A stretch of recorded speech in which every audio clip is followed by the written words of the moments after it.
Japanese animation, or anime, has a reputation of being weirder than its Western counterpart. But why? Why does Japanese animation contain these loosely related, abstracted imagery? What is with the monsters? The giant robots? The cyborgs? The dystopian settings? Well,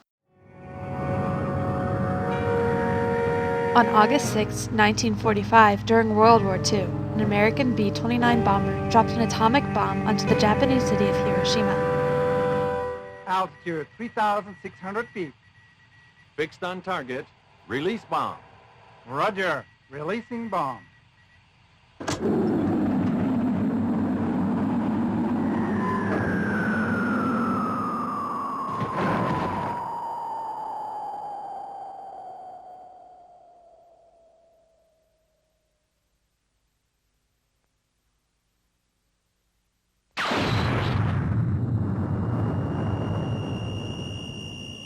And another, 3 days later, on Nagasaki.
The initial blast and the lingering radiation killed over 2,200,000 people.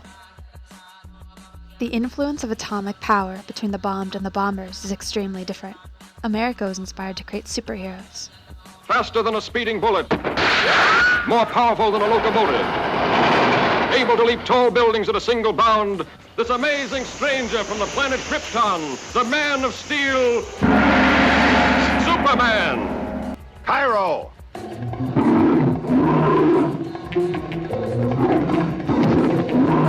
Great comets.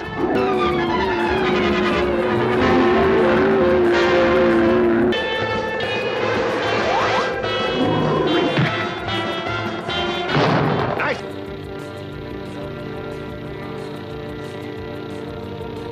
Japan, on the other hand, was inspired by fear. This fear created monsters, terrors, mutants, escapes. Sometimes, the influence of the atomic bomb is obvious, and sometimes it's not.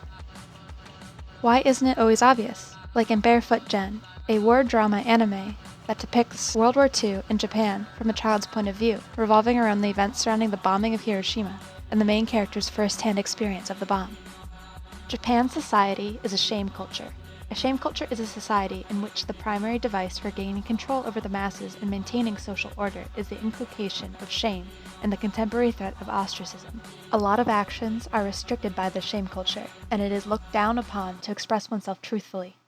This has heavily restricted the open mourning of the radioactive cities Hiroshima and Nagasaki. This has caused grief over the bombings to be heavily abstracted in the media, film, and animation. It was less than 80 years ago that the bomb was dropped in the city of Hiroshima. Less than a lifetime ago. The two bombings triggered the end of World War II. Japan's Emperor Hirohito announced his country's unconditional surrender on August 15, 1945. He described the devastating power of atomic energy simply as a new and most cruel bomb.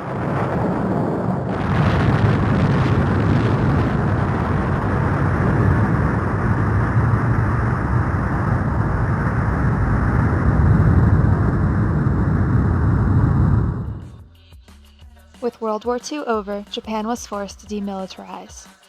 The impoverished and war-torn Japan desperately needed to rebuild its economy.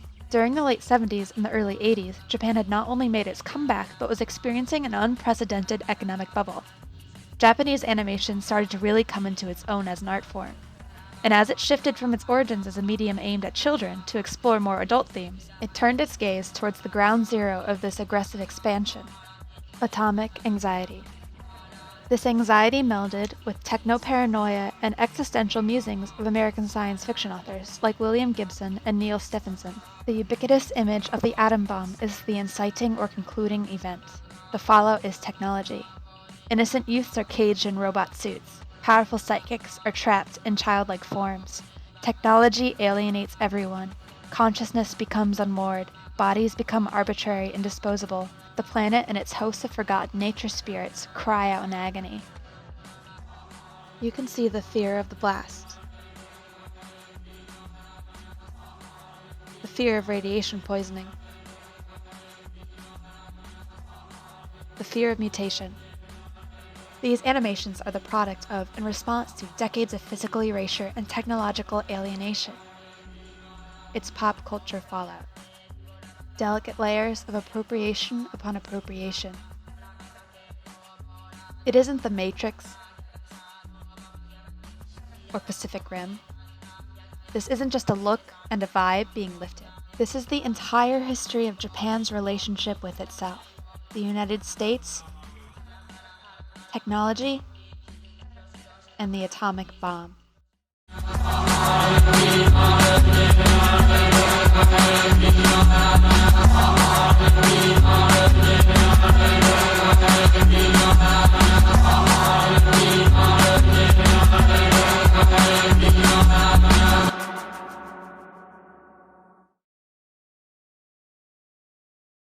So man is an individual only because of his intangible memory, and memory cannot be defined, but it defines mankind.